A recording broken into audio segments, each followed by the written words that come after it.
Alors, je suis né à Genève. Ils ont fait l'essentiel de mon métier de metteur en scène et d'acteur ici.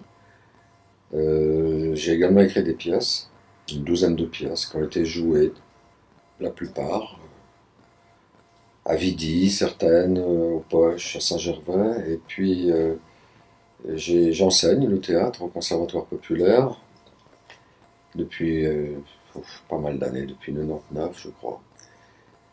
À part ça, j'ai dirigé des théâtres, j'ai dirigé l'Orangerie au Parc Lagrange pendant 4 ans. Ensuite, le Grutli, tout de suite après, jusqu'en 2006, pendant 7 ans.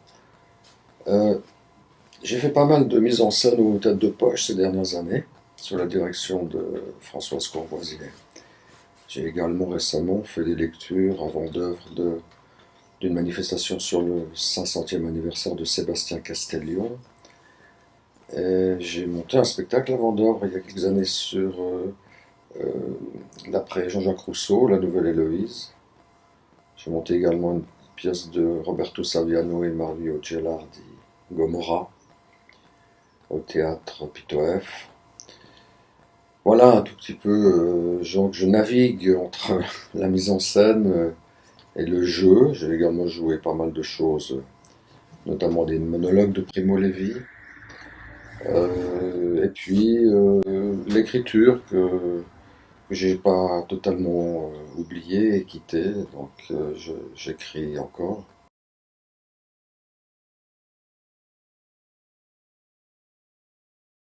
Le théâtre de Pinter est lié au postmodernisme du théâtre. C'est un théâtre qui va déranger le public, et sans concession. On ne cherche pas à rendre la situation confortable pour le spectateur. C'est-à-dire que le spectateur est amené tout le temps à être pris par la narration subjective de l'auteur. Il est tout le temps en questionnement.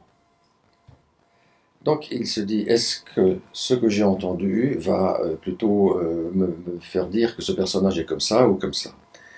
Les personnages rivalisent toujours dans le théâtre de Pinter, petit à petit, de façon assez cruelle. Entre les deux femmes, qui sont des amies, l'une va prendre le dessus sur l'autre et va la détruire psychologiquement dans la pièce. Donc on peut dire que ce théâtre postmoderne est vraiment un théâtre nouveau, qui dans les années 70 a vraiment révolutionné le théâtre, je dirais, plus classique.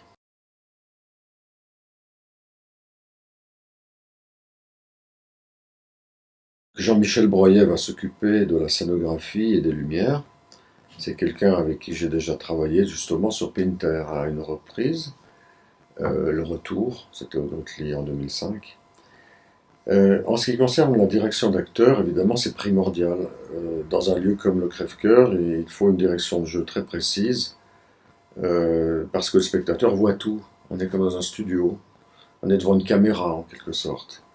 C'est comme ce théâtre de Pinter est un théâtre très intimiste, il n'y a pas besoin de projeter, on est vraiment dans un écrin ici, qui est tout à fait adapté pour ce type de jeu.